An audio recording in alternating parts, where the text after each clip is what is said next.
a Arduino possui um relógio interno, possui na verdade vários relógios internos, que eles servem para calcular o tempo e eles estão toda hora funcionando.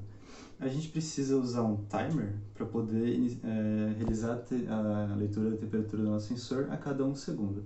Para isso a gente vai utilizar o timer 1 do Arduino. Então a gente precisa incluir essa biblioteca aqui, timer 1, que ela vai facilitar as funções para utilizar esse timer. Então, para começar a utilizar esse timer, a gente precisa ir no setup do Arduino. A gente primeiro libera as interrupções do Arduino e a gente primeiro usa essa primeira função, timer1initialize. Aqui ele toma como parâmetro um valor em microsegundos.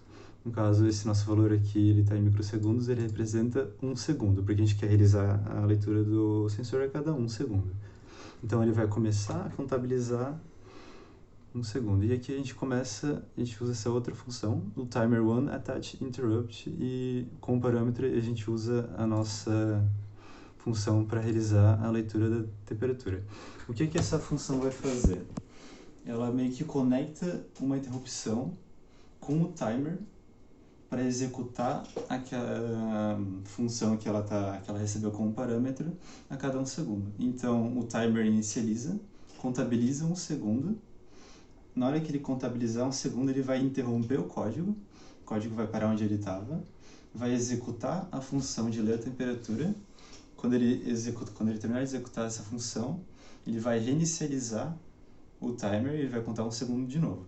E quando ele reinicializa, ele continua seguindo com o código normalmente.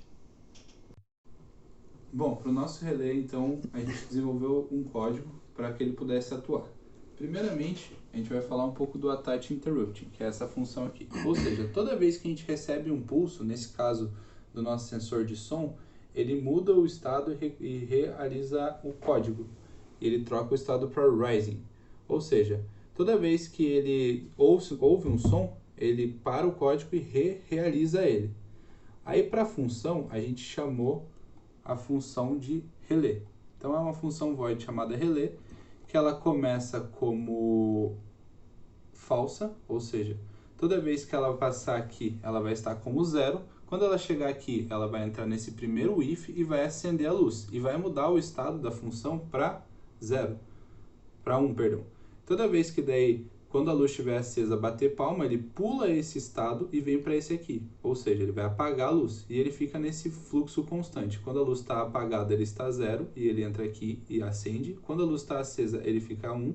Ele pula esse aqui e vai para esse e daí fica mudando, ficando nesse loop. Na prática, o relé está num sistema externo, num circuito externo. A gente estava utilizando um sensor de som, mas ele deu algum problema e ele só funciona no toque. Provavelmente ele já veio com defeito. Quando a gente encosta nele, ele envia um pulso e acende essa luz. Na vida real seria uma luz local de casa. E quando a gente dá um outro pulso, ele apaga a luz. Então ele fica nesse acende, apaga. Acende, apaga. Infelizmente a gente estava planejando fazer com palmas, só que a loja acabou mandando um produto defeituoso pra gente e a gente teve que adaptar um pouquinho o projeto.